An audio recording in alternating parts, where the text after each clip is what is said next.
Fala galera, estamos começando mais um episódio do nosso ENAFcast, esse ano em parceria com a Conexão Fit Podcast. Mas antes da gente iniciar, faz o seguinte, se inscreva no canal, deixe seu like, deixe seu comentário, porque agora a gente vai trazer um assunto aqui muito importante, Fábio, principalmente para você que é estudante, você que quer aprimorar cada vez mais o seu conhecimento na área, né? Exatamente, eu acho que você que está em casa aí, ó, você está tendo a chance aí de poder, né, tá acompanhando pessoas que estão hoje no topo aí com relação à biomecânica, né, que estão trazendo inovações para nós aqui na feira e também para vocês que estão em casa, tá? Então não deixe de assistir, que realmente, como eu falei antes, pode ser o que vai mudar a sua carreira, pode estar aqui, ó, quem sabe.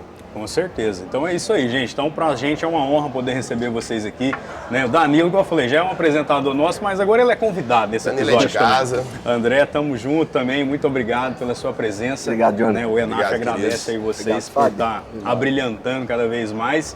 E antes da gente começar, né, eu queria que vocês se apresentassem resumidamente, vai que muitas pessoas não conhecem vocês. Né, o André, até brinquei com ele ano passado, às vezes é difícil não conhecer o André, né? Se vira e mexe, tem um anúncio do André aparecendo ali, então você que é personal, está estudando, você deve conhecer o André sim. Né, mas vamos começar lá, Danilo, se apresenta aí para a pessoa que não te conhece ainda. Jonathan, primeiramente, mais uma vez é um prazer estar aqui com vocês, estar participando do ENAF, essa feira incrível, que a cada ano está crescendo mais, trazendo profissionais cada vez mais com a representatividade, né, no mercado de atuação, seja na questão de marketing, seja na questão de gestão, na questão técnica, né, diversos assuntos hoje nós vamos ser sendo apresentados aqui no evento, então é um enorme prazer poder estar aqui com vocês e participar do evento. E fazer uma breve apresentação aí, né, da minha carreira. Eu sou formado em Educação Física, sou especialista em Medicina do Esporte e Atividade Física, sou especialista em Cinesiologia e Biomecânica e também mestre em Ciências do Movimento Humano. Eu trabalho com pesquisa na área da Fisiologia, da Biomecânica e principalmente com treinamento de força.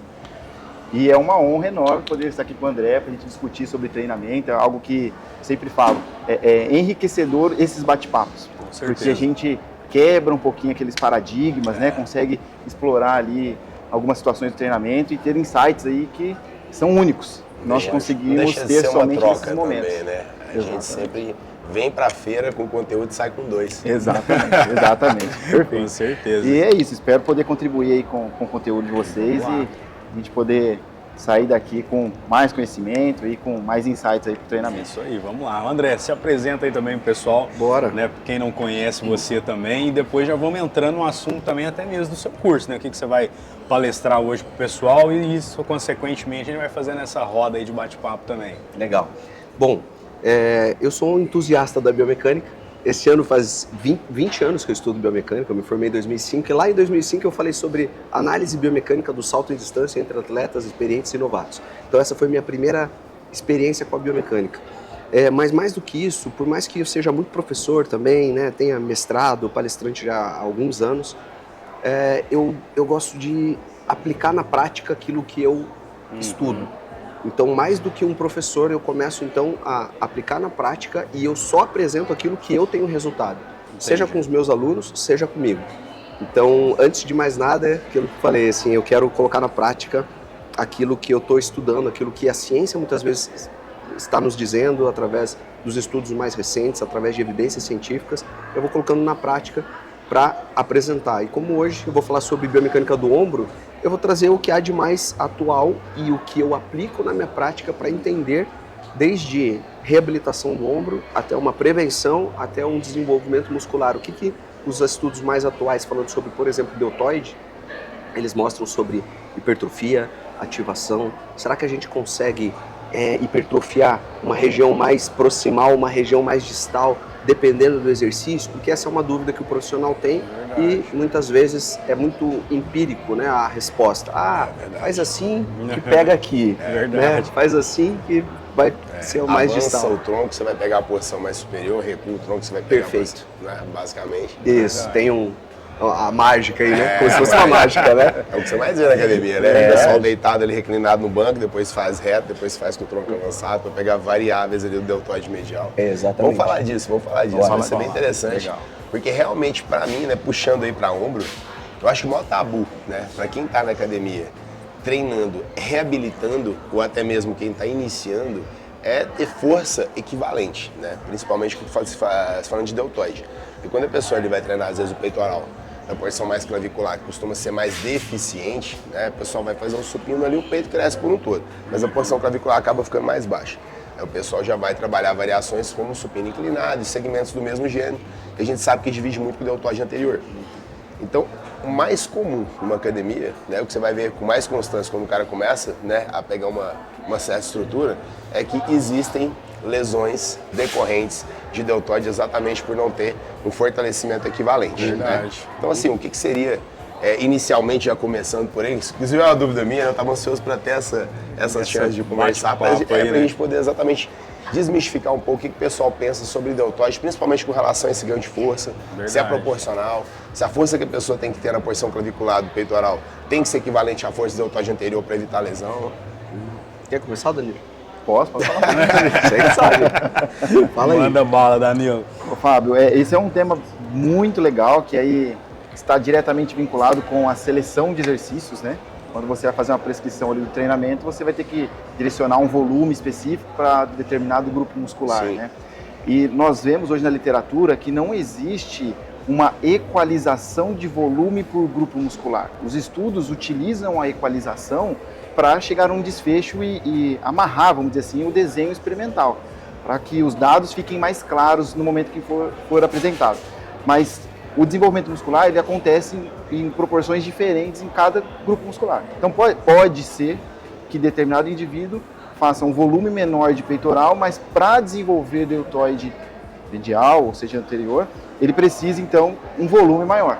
Então é algo que é esperado para cada indivíduo, né? E pensando em fortalecimento, que aí é algo completamente, eu particularmente, eu gosto de defender essa linha, eu estou caminhando bastante para essa linha, essa dissociação entre força e hipertrofia, né? Hipertrofia é algo multifatorial, a força tem inúmeros componentes que nós podemos manipular ali, que não necessariamente depende da hipertrofia muscular. Então a força, ela vai ser dependente justamente do tipo de estímulo que você está aplicando ali. Então nós podemos ter mudanças na força através do estímulo neural específico, então a melhora, né, da conectividade neuromuscular, então eu consigo melhorar a força e sentido. E uma das variáveis que eu estudo bastante, que está muito vinculado com essa questão da força, é a arquitetura muscular. E aí quando nós falamos de arquitetura muscular, aí entra nessa questão que você colocou.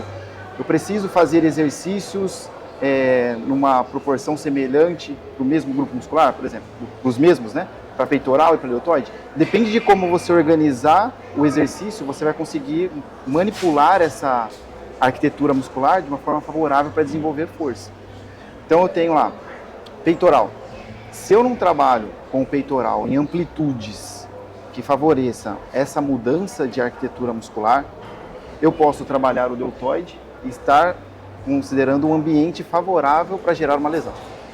Entendi. Então, se eu não trabalho de uma forma correta o peitoral, eu posso favorecer o deltoide a ter uma lesão, ou a articulação glenohumeral, né? Se eu também não fortaleço o deltoide de uma forma significativa, a chance de eu ter uma lesão peitoral, por exemplo, num supino, uma amplitude considerável, devido a essa limitação que eu tenho, eu posso também estar gerando um ambiente ali bem suscetível para lesão.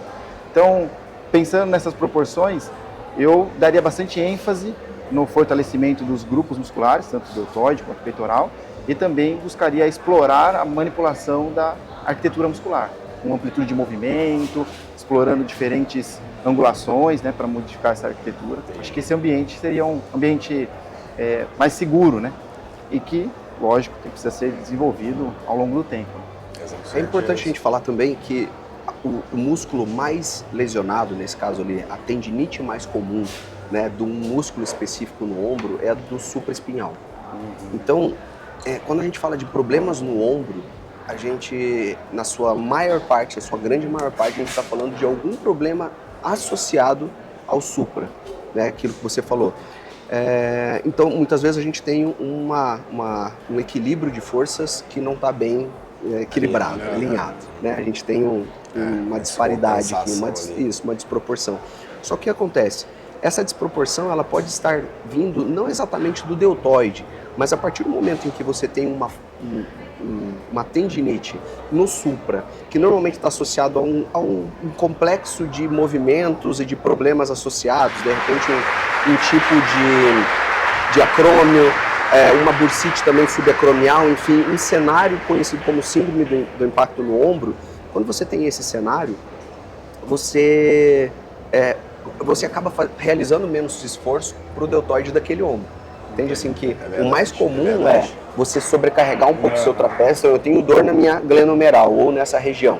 Eu sobrecarrego um pouco o trapézio fica contraturado para tentar se proteger. Olha só, é quase como se eu tivesse uma tipóia, ó. Verdade, Não é verdade? verdade. Então, naturalmente, o meu corpo ele sobrecarrega o meu trapézio, fica dolorido o trapézio superior para você proteger esse ombro. Só que você acaba não trabalhando o esforço necessário nesse deltoide. Então, se você for fazer uma elevação lateral, por exemplo, você de repente vai ter que começar com um halter um pouco menor, e aqui você já pode manter o seu Até porque o seu são esforço. feixes musculares muito menores. Né? Pessoas geralmente quando estão trabalhando com cargas muito altas, exercício igual a elevação lateral, por exemplo, são cinésticos ali que estão fazendo a maior parte do serviço. Né? O que eu acho bem interessante no deltoide? Que quando a gente pega estudos como, por exemplo, de White 2009, que ele faz uma revisão e identifica qual é o volume muscular, qual é o volume dos músculos de uma maneira geral. A gente acha sempre que peitoral ou latíssimo do dorso é maior do que o deltoide. Só que pensando em volume, se a gente arrancar o seu deltoide, Fábio, arranca o deltoide, põe numa balança, ele tem um peso maior. Claro, volume não tem a ver necessariamente com peso, mas já que a gente está falando só de músculos aqui nesse caso, o volume do seu deltoide é maior do que do seu peitoral e do seu latíssimo, se a gente for analisar normalmente, né? Só que, ao mesmo tempo, isso que você falou é sensacional, porque não é porque eu tenho um volume maior no meu ombro que eu trabalho ele como um todo. Digamos, peitoral, quando você faz o supino, você praticamente trabalha ele como um todo. Deltoide, se você fizer um levantamento frontal, você trabalha um feixe. Então, não é porque ele é o maior músculo dos membros superiores que ele vai estar sendo trabalhado como um todo. O peitoral, você trabalha mais o peitoral num movimento então de adução horizontal do que o deltoide, né? Digamos assim, o volume trabalhado desse músculo é maior do que de uma elevação frontal, por mais que o volume do deltoide seja maior. Então isso a gente precisa considerar bastante. Então basicamente seria uma visão embasada na qual, quando você faz um supino, por exemplo, seria como se fosse equivalente, só para o pessoal em casa entender, né? 50-50 de divisão de força, mais ou menos, e quando a gente faz um voador, você tem uma compensação, você tem uma ação maior no leque do peitoral, que seria tipo 80-20 para o deltoide, mais ou menos, só para o pessoal ter uma noção. Para deltoide? De força, ótimo, isso. Essa é uma ótima pergunta. O que nós temos vinculado à eletromiografia? A gente sabe, né, a eletromiografia não tem uma relação direta à força ou à hipertrofia muscular, mas o que a gente tem relacionado então à atividade elétrica do peitoral é que quando você está a mais ou menos 45 graus do banco, metade do caminho entre 0 e 90, 45 graus, é quando o seu deltoide ele começa a entrar numa maior proporção do que o seu peitoral. Entendi. Então vai imaginando aí que quanto mais reto e até declinado, mais peitoral, e quando você vai subindo, chegou em 45 e passou de 45, você está trabalhando mais ombro, deltoide. Então aí você vai ter que analisar ali o banco. Uma das coisas que eu faço às vezes para aqueles que têm dificuldade de olhar assim e identificar o grau, pega no celular aquele nível, né? Qualquer aplicativo ou aplicativo você já que alinha vem, ali para você essa coloca marca ali ali, e você dá um sabe nível, se é isso. 35 graus, 45 Sensacional, graus. sensacional. E até interessante, né, pegar aí essa deixa, né, pra gente falar de proporção. Eu tava conversando com o Danilo ontem nos bastidores, a gente tava falando exatamente disso, que hoje a gente percebe que às vezes, por a pessoa ter uma descompensação de força, talvez é um enfraquecimento de outras regiões. Né? Até pegando mesmo, né, falando de deltoide peitoral, às vezes a pessoa pode ter o quê? Ela pode ter uma protusão. Né? Ela pode estar ali, às vezes, com as escápulas um pouco mais aladas e tem aquele ombro um pouquinho mais saltado, ele acha que é o peito dele que está baixo. E por tentar, às vezes, fazer uma correção no supino, ele pode até lesionar. Porque, né, exatamente por não ter uma escápula mais amarrada, a musculatura ali das dorsais, dos transversos, trapézio mais fechada, aí, na verdade, ele tem uma descompensação de força, não é isso, Dani? Exatamente. E só fazendo uma paralelo com o que o Albuquerque disse aqui, né, em relação à inclinação do banco, né, essa ativação nem sempre vai responder hipertrofia muscular. Já vi algumas discussões assim, ó, eu tenho supino inclinado, eu tenho elevação frontal, eu tenho desenvolvimento, no final das contas eu acabo treinando muito mais deltoide do que peitoral, porque os estudos mostram a ativação desse músculo durante esses exercícios, por exemplo. Mas não necessariamente você vê a grande maioria das pessoas hoje com um deltoide bem desenvolvido. Exatamente. Porque é uma musculatura que ela não desenvolve tão facilmente quanto quanto você tem que outras, ser insistente nele ali, ó, porque senão ele não dá, ele não fica estético. Eu falo quando a gente está falando mais voltado para estética mesmo. Sim. Tem que bater muito no para ele ficar estético. Volume muscular, hipertrofia. E aí nessa questão de posicionamento das escápulas, essa questão postural, né? Eu estava conversando com o Fábio, então, e a gente estava discutindo sobre algumas possibilidades que nós temos dentro da prescrição do treinamento. Então nós temos modelos de organização, que já são tradicionais, vamos dizer assim, modelo ABC, modelo full bar. Então nós temos algumas propostas já preconizadas na literatura. Existe uma proposta que eu utilizo nas minhas aulas, que é aquela baseada nos trilhos anatômicos. Uma proposta vinda do Thomas Myers, que ele fala da conexão miofascial entre os músculos ali, desde membros inferiores até superiores. Então, às vezes, o problema não está diretamente relacionado com a cintura escapular.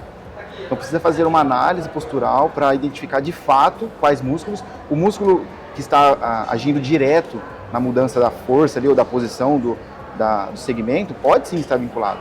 Deve ser trabalhado de forma isolada também. Mas o complemento da sessão de treinamento para esse indivíduo que tem essa alteração postural poderia ser com base nessa proposta, vinculada com um trilho anatômico que tem uma conexão miofascial. Então você acaba gerando um treino específico para poder fazer uma correção em um local específico. Entendi. Então não necessariamente, esse treino não é interessante para hipertrofia muscular. Porque às vezes você vai lá, faz um treino lá de remada, faz um treino lá de crucifixo inverso, invertido, né? Depende da região aí, você usa um termo diferente, o fly. Muda, né? Então você tem exercícios isolados que vão, em tese, fazer a correção ou a melhora daquela questão postural. Só que aí depois, fez 3 exercícios para isso, e depois? Faz abdômen, faz extensora. Não, tem uma lógica por trás, eu tenho que criar uma conexão para que faça sentido. O Serrate, por exemplo, tem uma conexão miofascial com romboides, que às vezes é muito negligenciado. O Serrate é um cara que vai alterar muito a questão postural. E é um dos grupos musculares que é negligenciado. Às vezes erra muito na questão do treino, né? Na hora Exatamente. de elaborar o treino. Ela fazer somente específico aquela região, né? Mas assim, realmente é muito difícil a pessoa conseguir ter essa análise, né? A pessoa vai olhar para um todo e, igual você falou, o pessoal às vezes é engessado em conceitos que já existem no mercado e vão sempre trabalhar nesse segmento. O novo, às vezes, ele mais distancia do que aproxima.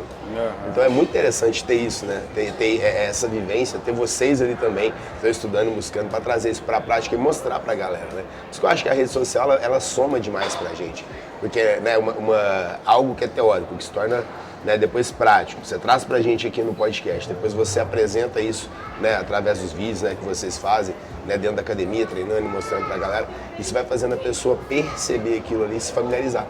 O mais difícil que eu achava quando a gente tinha só literatura, e época da faculdade inclusive, era porque você lia, mas não era tão visual no seu cérebro, você não conseguia perceber como que era aquilo. Não tem professores que realmente estão trazendo isso aí. Isso aí realmente é o que inova e é o que eleva mais ainda, eu acho. O pessoal às vezes acha que assim, que o professor ele vai lá, lê o artigo e divulga na rede social. Exato. O professor não é um transferidor da informação. Por isso ele a lê, importância do interpreta, laboratório, né? ele tira ali algumas conclusões com base na discussão, obviamente ponderada com base no que ele já vem estudando. E aí sim ele faz uma discussão, faz uma análise, faz um comentário.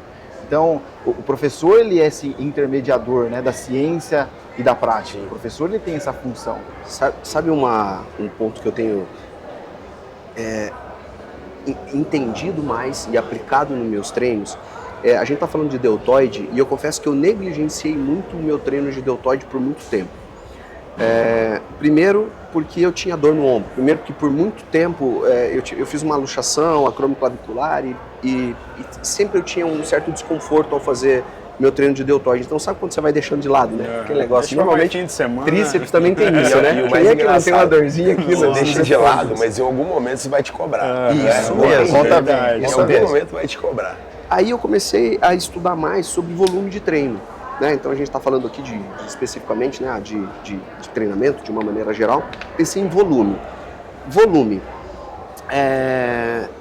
Qual que é o volume médio de pessoas treinadas? Pô, estamos falando aqui entre treinados, mais de 1, 2, 3 anos, enfim, qualidade de treino, tudo que, né, treinado não é só anos de treino, ele pode treinar anos, mas treinar todos errado e com baixa carga, perfeito, né? A gente precisa ter técnica envolvida e tudo mais. Qual é o volume ideal? Ideal não, né? Pelo menos vamos dizer médio, de estímulo semanal para a hipertrofia muscular. O que vocês leem aí ou fazem no treinamento de vocês? Isso é boa, hein? E aí, É boa essa pergunta? Eu acredito Volume em número que de séries. De séries, eu acredito que umas 50 séries semanais seria um estímulo bom. Por grupo muscular? Não, pelo mesmo segmento. Fala assim, sinérgicos do mesmo segmento. Entendi. Entendeu? Eu falo um exemplo, você vai treinar peitoral, porção clavicular e deltoide anterior, para mim seria 50-50 ali. Tá. Você está considerando a mesma série, digamos, se você está fazendo supino inclinado, você está considerando que você está colocando volume para deltoide anterior e volume, seria uma série de... Você faz uma série de falo o supino seguinte, inclinado. Um exemplo, se a gente fosse fazer um supino inclinado, usando a mesma lógica que você falou lá atrás, porque é algo que eu trabalho também. Inclusive é uma dúvida minha, isso é muito bom, porque se é dúvida minha, é dúvida da galera, né? A gente está treinando ali, por exemplo, push-pull leg, divisão nesse segmento, né? Você vai treinar o peitoral ali, numa porção mais inclinada, 45, você tem uma melhora exatamente dessa porção clavicular por um todo, para ficar mais estético. Eu considero, né, que quando a gente faz ali o supino inclinado, o segmento seguinte talvez seria mais interessante, o hiperinclinado até chegar no desenvolvimento. Porque eu conseguiria trabalhar tipo 9 séries, né? 3 em um segmento inclinado, 3 em um segmento mais inclinado e 3 em um desenvolvimento. Entendi. Aí eu já teria 9 séries. Essas 9 eu consideraria que eu estou equivalente nos dois segmentos. Eu poderia estar trabalhando peitoral com qualidade ao mesmo tempo que eu estou trabalhando deltoide. Mas aí no desenvolvimento aqui você está quase 100% no deltoide. Aí você não está envolvendo um peitoral, né? Sim. Aí, praticamente. Eu falo dando ênfase mais com relação ao deltoide anterior e deltoide no geral. Eu ainda trabalharia nesse mesmo dia uma elevação frontal, por exemplo. Uma pegada supinada, por exemplo, que eu acho que eu tiraria um pouco do trapézio. Então, perfeito. E aí você fez, olha só, você fez 3 séries mais uma 4. Sim. Se você fez 3 séries de cada um desses exercícios, 3 vezes 4, 12. Você fez 12 séries. Sim. E você vai repetir esse treino em algum dia da semana também? Eu repetiria, talvez começando de uma outra forma. Por exemplo, como eu tenho um grupo que já ficou mais exaurido, né, pelo fato do desgaste, eu talvez trabalharia ali de 60% a 70%, deixando talvez ali 2 ou 3 de sobra até, né, na série. Para começar ao contrário, eu começaria talvez do deltoide pro peitoral e no dia seguinte do peitoral pro deltoide. Legal. Eu chamo isso de globalização das fibras, que é como você, né, você pegar a tua fibra e você ir trabalhando ela de posição até a posição. Então você está globalizando, cara, pensando que a fibra é um leque e que você precisa direcionar esse estímulo para todas elas. Eu acho isso fantástico dentro da biomecânica. Claro que a gente não tem muita base científica para dizer que isso vai gerar o resultado, mas estudando cinesiologicamente, a gente entende que faz sentido eu fazer esses movimentos. Até cinesiologicamente falando, que eu penso é isso, porque o pessoal acha que às vezes é isolando grupos. Um exemplo, vou trabalhar supino inclinado, vou trabalhar supino reto, vou fazer um fly, um voador. Treinei meu peitoral. Agora vou pro ombro. Eu já não gosto de trabalhar assim, eu acho que é interessante a pessoa às vezes fazer da mesma forma. Pega um exemplo, 50 né, séries, e ali você inteligentemente as divide na volta da semana, para você ter estímulo no qual todos os feixes nos segmentos sinérgicos vão estar trabalhando ali exatamente para evitar uma descarga errada, um enfraquecimento por encurtamento, algo do gênero. Excelente. Tem uma proposta do Schoenfeld de 2019, ele fala que, com base na literatura até então, né, até 2019, o ideal seria você quantificar o volume por grupo muscular de forma isolada. Então, assim, se é peitoral, é peitoral. É peitoral. Se é deltoide, é deltoide. Quando você cria 50-50, a literatura está muito longe de ter uma certeza de que é 50-50, pensando no desfecho principal, que seria hipertrofia muscular. E aí, na sequência, ele vem com uma revisão sistemática que fala de um número mínimo, né? Uma das perguntas do André, né? Ele fala de 10 séries por grupo muscular. Isso para iniciante, né? Isso. Então o cara que está iniciando 10 séries. 10 séries. Nessa revisão, eu particularmente, eu tenho um entendimento um pouquinho diferente. Ele tem um gráfico, com o Floret Plot lá, que tem um estudo que puxa muito esse desfecho para um lado positivo, pensando nessa questão de volume. E aí ele faz 2 tabelas. Estudo de nesse quadríceps? estudo. Não, 45 séries? Não, nesse estudo... O que ele na puxa? Isso, que ele puxa. Isso, exatamente. Porque tem estudos aí, inclusive esses dias eu estava falando com o Tácito também da Federal, do Paraná, ele está fazendo um estudo agora com 75 ou 85 séries semanais para um único grupo, agachamento. Perdão, Foi o volume, não, legal. É pra gente entender o volume. Sim, pra gente entender o mínimo pro máximo, saber o Isso. que a gente tem de menor que a gente tá no teto hoje. Será que 150, 75 estímulos? 150 séries Caralho, tá vendo geraria essa coisa, mais né? resultado? Então, assim, Verdade. a gente tá tentando entender isso, né? Será que 150 séries, vamos exagerar aqui, só que pro cara fazer 150 séries de quadríceps, você tem que lembrar que provavelmente ele é bodybuilder, porque ele não vai fazer mais nada durante a semana para conseguir completar, né? porque ele vai fazer só, né, ou que seja 75 Você vê- séries, só você vê que quem quadríceps, ele tem que treinava treinar cedo, todo o Arnold, restante. todo outro Ficava conjunto 4 por trás horas disso, treinando, né? porque era exatamente isso aí. Era exaurir o nível máximo de exaustão, ele ficava 4 horas treinando. Então, assim, como você falou, é um nível de bodybuilding, talvez até sem recurso, vamos falar assim, né? Porque seria só esse o único recurso que o cara teria. Estímulo, estímulo, estímulo, e aí... Você treina, para, dá uma descansada. Não, pensa você trabalhar com 75 estímulos. Você vai fazer o que o resto do dia da sua semana?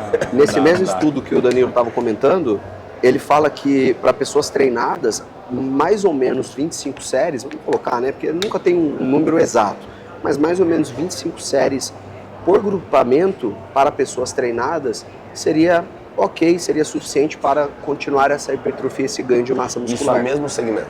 Um exemplo, se a gente está falando de peitoral, é peitoral, independente se é um inclinado, reto e um fly. Ali a gente dividiria nesse mesmo segmento para o peitoral. Não, aí por isso que eu coloquei o primeiro estudo antes, pensando nessa divisão.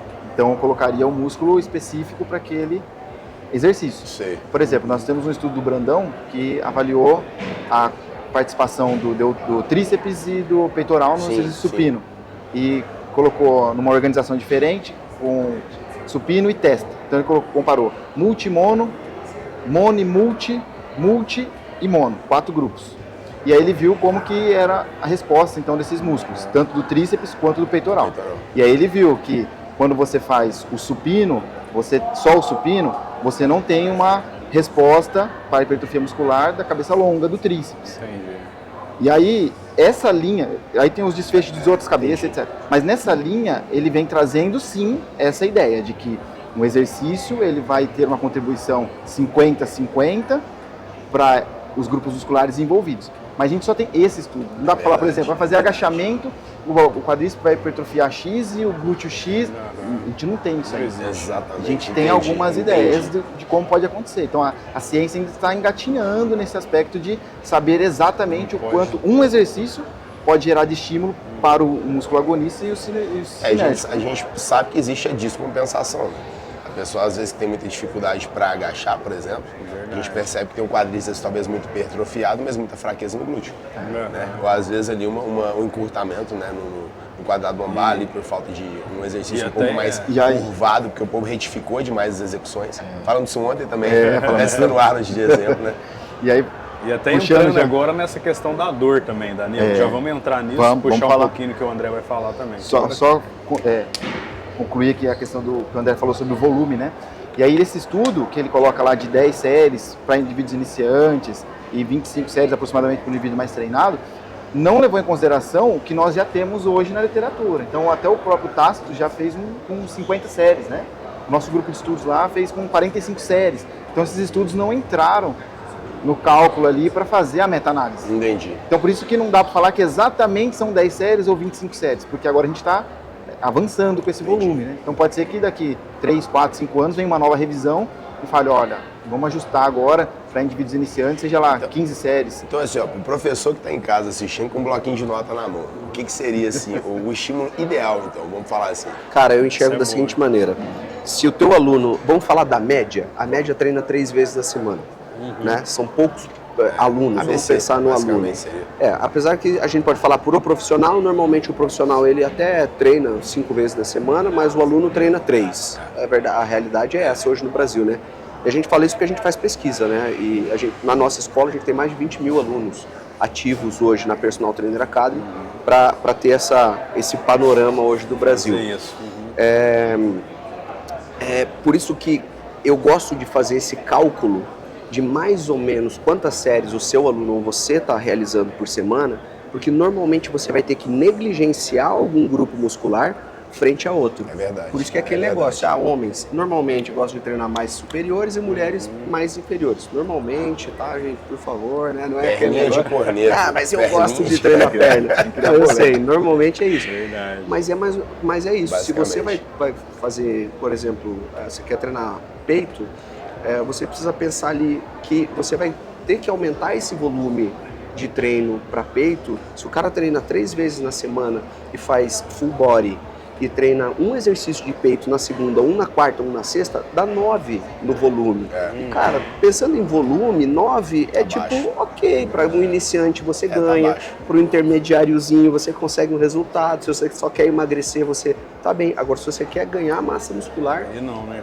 você ganha até um certo momento, que é um nível baixo de ganho. Depois disso, o que a literatura tem mostrado é que você precisa aumentar o volume. Verdade. E aí, fazendo um paralelo já com a questão da lesão, né? Conversei com o Fábio ontem, essa dose mínima, né, de estímulo, ela está muito dependente da relação estresse e recuperação.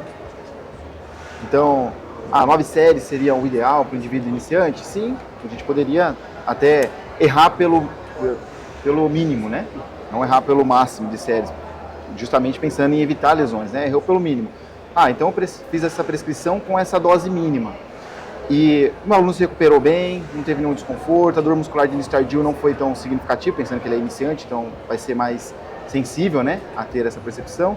Então, se eu tenho essa dose mínima e ela não gerou esse estresse tão grande, a recuperação dele foi boa, então eu posso progredir um pouco com o volume de treinamento, com a intensidade. A hora que eu começar a observar que os parâmetros de fadiga ou de exaustão, podemos dizer assim, na semana, eles já estiverem mais evidenciados, aí é o momento de eu ajustar de uma forma mais apurada esse volume semanal. É interessante puxar, né, com relação ao volume, né, e lesão, puxando os dois. O que a gente percebe também que é a realidade da academia, né? O pessoal ali, às vezes, está treinando e eles vão trabalhar, às vezes, com sobrecargas para justificar menos vezes repetir aquele segmento. Então, dentro desse segmento, né, pegando até aquela linha, né, do De Salles, né, aquela pirâmide dele, eu gosto muito de trabalhar em conceitos parecidos, porque eu acho que, assim, a primeira pessoa tem que saber treinar. Então, a gente não abre mão de amplitude, técnica, consciência corporal, essa é a base. Em seguida, o que vocês acham que, para a gente poder entender aqui como relevante, né, obviamente que a gente não está desconsiderando os demais pilares, mas qual é a maior relevância nesse caso? Volume ou carga? Porque tem pessoa também que quer trabalhar volume de repetições, mas as cargas não são equivalentes. Da mesma forma, às vezes quer trabalhar volumes altos com cargas altas, e aí chega nessa linha que você falou agora. Não tem como não lesionar se você vai trabalhar pesado a semana inteira, né? Eu acho que a recuperação não consegue corresponder. E a sua pergunta é especificamente se a pessoa tem dor ou não? Não. Eu falo quando a pessoa realmente está tentando entender uma linha de raciocínio voltada para hipertrofia. Já vem treinando há um tempo. A pessoa vem treinando há um tempo, ele já tem mais ou menos organizado o treino dele, ele sabe que ele vai ter que trabalhar com 25 séries para cada grupo muscular, aí a gente vem com esse paralelo que é a carga. Né? Porque carga, ela é sim, hoje, né? Vamos pegar que a pessoa tem 3 vezes a semana para treinar. Essas 3 vezes a semana para treinar, ele vai ter que dividir por mais grupamentos, por mais séries, ou realmente trabalhar com sobrecarga nos dois? Fábio, nessa linha de entendimento, o que eu observo com a prática, fazendo um paralelo direto com a prática, eu estou na prática hoje. O indivíduo iniciante, ele não tem diferença na resposta molecular para força ou capacidade oxidativa quando ele inicia o treinamento. Qualquer coisa que Inclusive, ele fizer. ele nem precisa chegar na falha, né? Nem precisa. Bem longe da falha e ele tem resultado. Tem um estudo muito bacana, conduzido por grupo do Stuart Phillips. Ele fala o seguinte, que qualquer estímulo, qualquer caminhada, qualquer estímulo para o indivíduo iniciante sedentário vai ser capaz de melhorar a capacidade oxidativa e gerar sinalizações intracelulares para hipertrofia muscular, síntese proteica. Qualquer estímulo. Com o decorrer do tempo, isso ele discute muito bem lá no estudo, com o decorrer do tempo você vai gerando uma especificidade de adaptação. Entendi. Só que nesse período de especificidade, o aluno ele já começa a ter esse feeling em relação a carga e volume. Então, sendo bem pragmático aqui, percebe, né? Sendo bem pragmático, o indivíduo que está sedentário, Em hipótese alguma, ele pode chegar lá e fazer 10 séries por grupo muscular na semana. Em hipótese alguma. Esse grupo já está fora dessa. Ele vai ter que chegar. Que ele faça, então, uma série por grupo muscular. Para aprender a execução técnica do exercício, conhecer os movimentos da sala de musculação, conhecer a relação estímulo e força necessária para executar aquele estímulo. E aí sim, a partir desse momento que ele já se familiarizou, ele já vai ter ganho de força, ele já vai ter hipertrofia muscular, porque qualquer coisa que ele faça a partir do momento que ele sai do sedentarismo já vai contribuir para esses aspectos. Aí você começa a fazer um ajuste com base nesse histórico que ele já criou. Então você colocou lá uma série para o grupo muscular, aí ele aprendeu a executar. Passou lá 2 meses, 3 meses, ele já aprendeu, conhece os exercícios da musculação, ele já está familiarizado com a execução técnica e com uma carga respectiva para executar corretamente. A partir daí, você vai fazer progressões. Então você já tem um histórico. Então você vai progredindo. Então se eu chegar para você, 25 séries para o grupo muscular é o ideal. Eu não posso pegar um aluno iniciante que está me procurando para começar a treinar e falar, não, o ideal é 25 séries, o mínimo é 10 séries, então vamos começar com 10 séries. Mas pegando assim, vamos pegar a figura, né, um cara que já é treinado. Qual seria o jeito correto, então, dele ajustar as cargas aí para trabalhar com eficiência essas 25 séries semanais? Cara, eu acho excelente essa tua pergunta, porque o meu principal objeto de estudo e de prática hoje, tá? O que eu tenho percebido na prática? Por mais que eu ainda seja um frango, né? Olhando visualmente eu ainda continuo sendo um frango, mas eu pesava 65 quilos e hoje eu tô com 86 e sou natural, então eu acho que eu tive bastante resultado durante esse tempo com o meu treinamento. E como eu tô falando, colocando na prática, o que eu percebo? Eu já fiz todos os tipos de treinamento e hoje eu enxerguei, inclusive eu estou escrevendo sobre um método, né, chamado método Perform, que é exatamente isso. Como é que eu faço esses ajustes para chegar no melhor estímulo? Como o Danilo falou, cara, você está começando, é o básico. É qualidade do movimento, é técnica, como você falou, não chega na falha que não precisa, vai ter muita dor muscular tardia.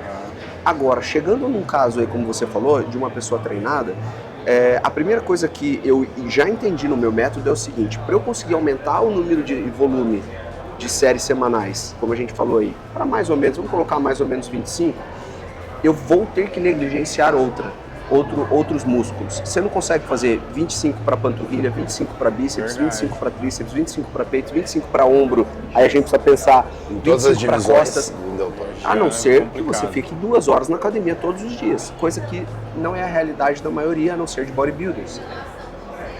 Dentro dessa dinâmica, o que eu percebi também dentro dessa minha metodologia, pensando em volume e intensidade, como você tinha mencionado, eu tenho uma semana que eu chamo de semana Coleman. Quem viu o Coleman treinando, cara, é daquele jeito assim, ó, você esquece um pouco da técnica, cara. Eu falo que é treino de choque, é um treino de choque. Isso aí. Esse meu treino chama semana Coleman. Eu faço uma semana de semana Coleman. O que é? Cara, aumenta essa carga, você vai fazer com intensidade alta. Estamos falando de pessoas treinadas. Não vamos nem discutir mais, né? Porque realmente. Não dá. E a gente vai fazer a famosa roubada, mas com técnica para roubada. A gente sabe que a gente pode roubar um pouco numa rosca direta aqui, que você não vai se machucar. A não ser que, né, cara, você incline sua coluna e queira fazer muito. Mas uma roubadinha... A minha opinião, inclusive me corrija se eu estiver errado, você vai até estar prevenindo lesões por fazer essa roubada. Se você fizer com técnica, sim. Você pode fazer uma, né, você dá uma jogadinha aqui para você aumentar a fase, o número de concêntricas, né, e aumentar consequentemente a excêntrica também, já que você está... A excêntrica, né, nós somos 40%, 50% mais forte na fase excêntrica. Então a gente usa uma semana para dar essa semana de choque. Mas o que acontece? Você precisa entender que na próxima semana você não pode continuar nessa mesma pegada. Você tem que sabe ondular os estímulos. Então, onde é que eu ondulo? Eu tento manter um volume alto para os músculos que eu mais quero desenvolver e vou alterando os estímulos. Então, toda semana, eu chamei isso de periodização biomecânica. Toda semana eu tenho um método que eu uso que faz sentido para o método que foi utilizado na semana passada e que vai fazer sentido para o método da próxima semana. Então, por exemplo, se eu usei uma semana Coleman, eu prefiro na próxima semana Regenerativo. reduzir a carga, exato, você entendeu? Entendi. Então eu reduzo a carga e posso usar um método. Então toda semana eu uso um método em um Que exercício. bacana, que bacana. Isso é ótimo. Entendeu? Isso é interessante, inclusive, até para a Diferente, pessoa é mesmo. se prevenir, né? E outra, o músculo, uma vez com estímulo nesse nível, vamos falar que a gente vai trabalhar ali não só fatores tensionais, mas até neurotensionais, né? A recuperação vai exigir um período mais longo também, que seria a sua semana Coleman, vamos Perfeito. dizer assim. Na semana seguinte, você trabalhar com cargas menores vai se tornar talvez tão anabólico quanto, se for pensar, porque a fibra não está totalmente recuperada. É. Não seria essa mais ou menos a linha de E raciocínio? muito legal essa proposta do Albuquerque, porque assim, saíram 2 estudos recentes, se não me engano os 2 foram do grupo do Loenek, falando sobre progressão. Então o pessoal acha que assim, ó, eu vou progredir com o volume e a intensidade do treinamento infinitamente. Essa semana eu treinei com 10 quilos, semana que vem eu vou treinar com 12, na outra semana 14, na outra daqui 3 meses 18, e vou progredindo. Não é, hipertrofia muscular não é dependente Só disso. até sair na academia com um caderninho, né? Anotando as séries que vão progredindo como se fosse Existia batendo meta, muito isso, né? é verdade. Nós temos dois fatores que nós poderíamos utilizar como referência para conduzir essa organização, que é a carga interna do treinamento e a carga externa do treinamento. A carga interna seria a alteração fisiológica que a carga externa foi capaz de promover. Então, fisiologicamente, eu percebi a carga, uma escala de percepção de esforço, por exemplo, de 0 a 10, percebi essa carga desse treino, 8. Semana que vem, no mesmo treino, se eu for fazer o mesmo treino, se eu não estiver me alimentado bem, ou minha noite de sono foi ruim, minha percepção de esforço com o mesmo treino, com a mesma carga, vai ser 10. Diferente. Então assim, imagina se eu venho numa progressão. verdade. Na semana Sentido, seguinte né? eu falo assim, não, tô cansado, mas tem que progredir, né? Eu vou aumentar. Exatamente. Aí a lesão vai acontecer. Verdade. Então quando eu tenho uma periodização... Na verdade, acredito eu que pode ser até mais catabólico do que anabólico, né? Pô, com certeza. Porque você não vai ter aquela capacidade de recuperar a fibra vai viver num desgaste tão constante ali que ela vai começar a O deteriorar. famoso Vai- overtraining, né? Overtraining, Essa proposta do Albuquerque, ela vem um pouco diferente do modelo de periodização tradicional. Sim. Porque a educação física, a base da educação física é o esporte. Então é desenvolvimento de força. A hipertrofia, ela vem sendo discutida agora com mais ênfase, depois dos anos 2000, né? Vem sendo produzido uma quantidade de estudos maiores. Então a hipertrofia, ela não é dependentemente ajustável com a progressão da carga. Então eu preciso, na verdade, ajustar o estresse. Só que esse estresse não dá para ser contínuo. Com certeza. Eu preciso respeitar um dos princípios do treinamento, que é o princípio da variabilidade. Eu preciso criar esse ambiente. Para hipertrofia, isso é ideal. Então sair um pouco dessa ideia de só com carga alta que vai ter resposta hipertrófica, só com alta intensidade, só progredindo carga. Se você regrediu carga, você já está perdendo a mão. Então não é nessa linha. Cara, eu enxergo que a periodização, essa muito sistemática, ela, para mim, na minha prática, ela só funcionou em uma situação e ainda a gente precisava adaptar. Quando eu era treinador de atletismo. Porque os meninos eram jovens, não faziam mais nada além de estudar e treinar atletismo.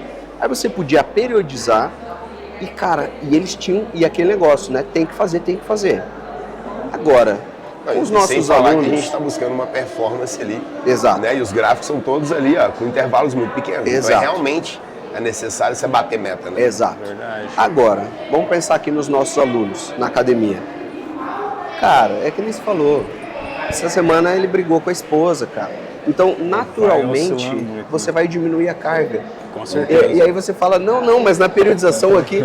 Então, essa periodização, cara... No seu caderninho que você anotou, eu vou ter que... Não, Vamos mas hoje eu mudar tenho que tudo, aumentar né? a carga. Vamos não mudar dá. tudo. Então, Exatamente. eu sou assim, na minha experiência, vou colocar assim, eu desacredito numa periodização assim que seja a coisa mais linear e linda, não agora faz assim, agora é assim, não. Você, a cada treino, você pergunta pro seu aluno, como é que você tá?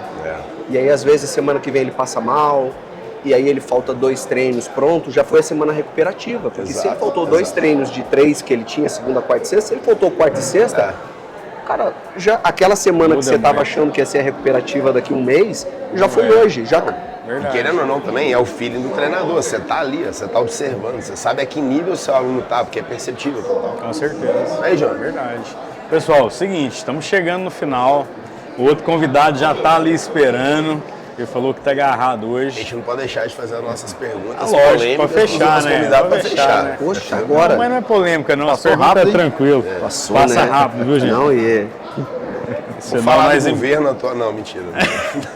É o seguinte, tem algumas... O quadro é papo reto agora, André. Papo reto, galera. De 1 a 34, você vai escolher aí um número e eu vou te fazer uma pergunta. É, você vai escolher a sua pergunta. Qual o Vamos na número? 23. São perguntas variadas 23. de todos os assuntos Eu aqui. gosto do número 23. 23. Ó, essa é top, hein? Se pudesse mudar alguma coisa no mercado fitness atual, o que seria?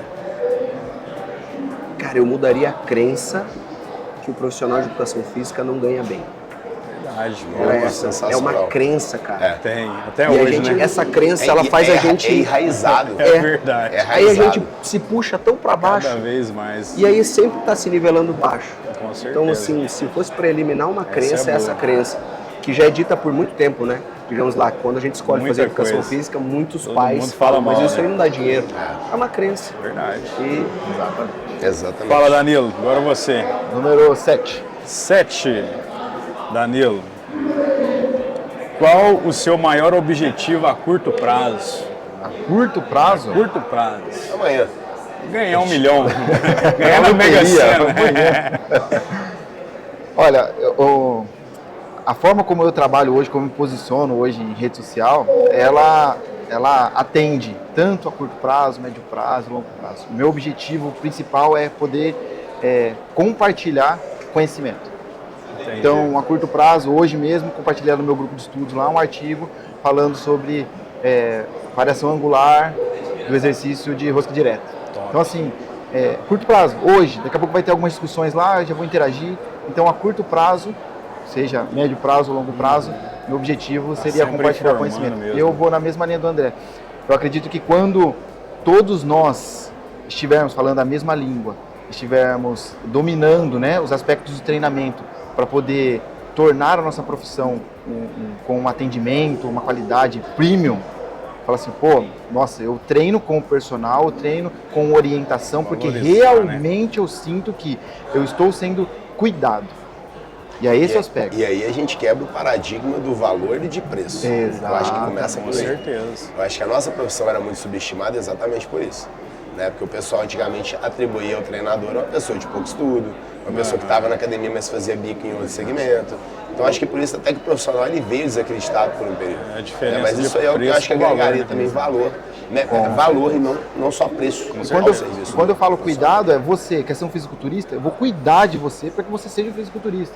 Ah, você é uma pessoa que precisa de melhorar a capacidade funcional. Então eu vou cuidar de você para que você alcance o objetivo. Então, esse é o meu objetivo, poder compartilhar com as pessoas para que a nossa profissão consiga ser mais bem vista no mercado de trabalho e seja valorizada. Mais uma, André. mais uma, vou escolher o número 15, que é o meu 15. aniversário. Vamos 15 de ver. outubro. Essa é boa, André. Ó, dica de um filme e por quê? Caramba, esse E aí? pegou pesado. Não assista o Dica de um filme. filme, eu não assisto, cara, mas eu não sou muito bom de lembrar, pra te falar bem a verdade. Filme. Pula. Esse agora no Cruzeiro que eu fiz, pensei no Titanic, mas não é muito bom, não. Titanic. Vamos de... Pode ser uma série? Pode ser uma série também. Cara, uma das séries que eu gosto é La Casa de Papel. La Casa de Papel, né? Consegue Que, tirar uns insights ali, né? Cara, consegue, eu acho, assim, de relacionamento, entendeu? Verdade. Tipo, né, o que vale a pena. Você começa a entender ali que, às vezes, os caras estão num objetivo, mas na hora do vamos ver ali, o objetivo é outro, na verdade, né? Às vezes os caras estão lá para pegar dinheiro, mas na verdade eles começam a perceber que o valor não está ali no dinheiro que eles estão ali. Eles começam a gerar uma relação tão boa, né? E o relacionamento, as pessoas, eu acho que isso É importante. né? é legal. Show de bola. É porque eu lembrei agora, né? Pode ser que não seja a melhor série, tá? Você Fala vê, aí. é porque a pergunta realmente ela deu até aleatória, uma na né? cabeça. Mas essa foi boa. O Titanic também foi muito legal. Titanic. Né? Titanic é morre todo mundo.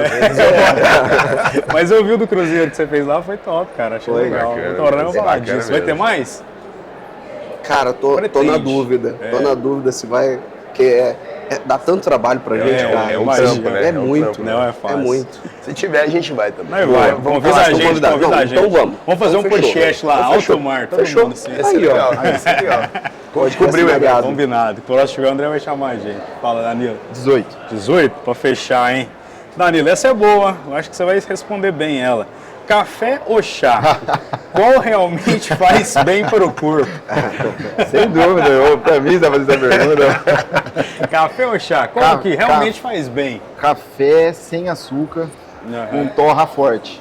entendi. Aqui, ó. Esse chá, cavalinho, esses negócios, Não, não. né? Muito... Pô, cowboy que a gente seca a fala. barriga. Já Lá no interior a já gente fala, seca a barriga, não? a gente fala café cowboy, é pocopó, né? Não, Esse não, verdade, esse Vamos não. prestar, vamos prestar um café, isso é ostentação, tá? Uma vez Sensação. quebrou uma máquina, a gente tem uma máquina de café expresso que moe o grão na hora, assim, Sim. e faz o cafezinho no escritório, né? Cara, quebrou a máquina. A gente parou tudo. Eu e o Rafael, meu sócio, a gente parou tudo e falou assim, E vamos agora? procurar outra máquina.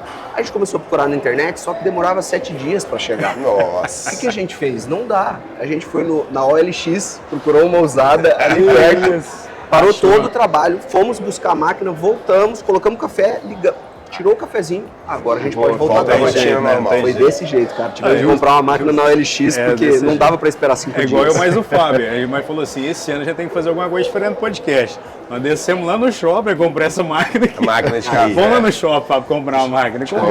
A gente comprou pra nós, na verdade. É, Vamos comprou ser- pra vamos falar a nós, verdade. Tá Mas bom, é eu vou isso pegar aí. mais um. então. Mas isso é verdade. Na minha academia, Pega inclusive, eu comprei a máquina de café antes de comprar aparelho, você acredita? Beleza. É, as máquinas que ela no Aquela fundo, é eu boa, comprei antes de aquela comprar é aparelho. boa. É Falei gostoso. assim, cara, eu queria muito e essa faz a máquina. diferença, né? Eu faz toda a imitei, diferença. lá na minha academia, eu imitei o Fábio também. Coloquei a maquininha lá, a galera gosta. Pessoal, então é isso, né? Vamos também já finalizar aqui. Eu acredito que vocês de casa aprenderam bastante, né? Um dúvida. bate-papo aqui que deixar a gente fica horas aqui falando, mas vai ter mais episódios, vamos tentar gravar mais. Pena que o André vai embora, não vai dar pra ficar, senão a gente tentava gravar mais episódios. Mas né? eles podem seguir também, né? O Segue o Albuquerque André nas redes sociais. É, o André aí, um Inclusive, cara especialista, né, André? Vários cursos aí também. Né? Deixa aí também, André, pessoal aí também. Deixa um pouco as redes mais sociais. Claro. Algum curso, alguma Minha coisa. rede social André Albuquerque, ou você pode seguir também a nossa escola, Personal Trainer Academy, e lá você vai conhecer todas as nossas empresas dentro do grupo Personal Trainer Academy, desde os eventos presenciais, que é por isso que eu estou indo embora, amanhã eu dou curso em Recife, ou os eventos premium, que é cruzeiro, Esse aí. Alemanha, a gente vai para a Esse aí Alemanha tá mês interessado, que hein, vem, André? está levando um grupo de brasileiros, Ó, que vou legal. para a China em maio também já Que convidei top, alguns hein? brasileiros para ir. Miami, você veja, a gente Acho que vai ter que colar mais é no André, Eu acho que a gente viu? tem que convidar mais o André. pra gente conhecer outros países, outras verdade, realidades, é cara. Isso é importante. sensacional para Sem nós dúvida, profissionais, sem conhecer outras realidades, outras máquinas, outras academias, outros formatos de treino. Isso é Isso- importante. Então a gente está lá, quem quiser conhecer, Personal Trainer Academy, Show de nas bola, redes sociais, conhece todos os nossos eventos aí, cursos, pós-graduações, enfim, tudo. Show de bola, André. Brigadão, Danilo. Obrigado. Brigadão também. Né? Danilo já de casa, vai gravar mais episódio com a gente aqui. Mas de toda forma também deixa sua rede Deixa social. sua pra rede você. social. Minha rede social é o professor Danilo Rodrigues e convite para vocês, né, que não estão aqui no evento. Ó, o André, eu aqui, a gente terminou o bate-papo, vamos estar na feira. Então seria uma oportunidade para você ter um contato, Verdade. conversar um pouquinho mais sobre as propostas, aqui, principalmente da Personal Academy, né, ver as possibilidades. Então fixe você aí, tem um né? acesso direto aqui com os profissionais. Então é muito importante que você Se a esteja pessoa- aqui. Então se a pessoa 2026 pode estar na feira, eu acho que nada, né, Exato. nada justifica você não estar aqui ó, olho no olho, né? Às vezes você tem um Exato. insight, você pode pegar algo novo ali, você pode ter até um start aqui pra sua Verdade. carreira. Network Isso é aí, aqui, né? é no network, não tem Isso é jeito. importante, É importante. Pessoal, então é isso, né? Valeu demais. Obrigado, André. Obrigado, Isso aí. Danilo. Obrigado, né? pessoal. Próximo episódio aí, ano que vem, né? No ENAF de novo, aguardamos vocês. Boa, e tamo junto, gente. Obrigado. Se inscreva no canal, deixe seu like e até o próximo vídeo. Viu?